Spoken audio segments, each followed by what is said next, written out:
आदरणीय हम सबके गार्जियन बड़े भैया खेसारी लाल यादव जी का वीडियो कॉल से हम चाहते हैं कि एक बार सभी दर्शकों का दर्शन करवाया जाए।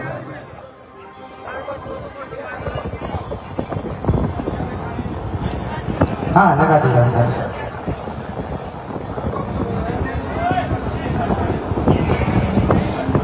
भैया के सादर प्रणाम। और एक बार जो गाँव ताली बजा दीजिए हमारे बड़े भैया ट्रेंडिंग स्टार खेसारी लाल यादव के लिए। 2 लाइन बोलते भैया।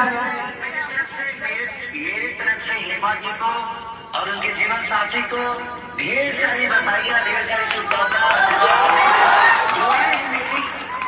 कि वो दोनों की जिंदगी हजारों हजार बरस ऐसे ही खुशमय चलती रहे और एक दूसरे को बहुत प्यार के साथ विरोध को काटिए।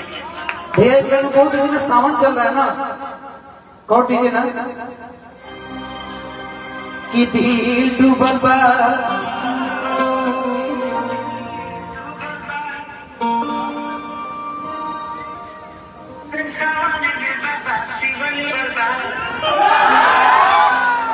एक बार जोरदार ताली हमारे भोजपुरी के ट्रेंडिंग स्टार बड़े भैया खेसारी लाल यादव जी के लिए जोरदार ताली बजा के स्वागत कीजिए।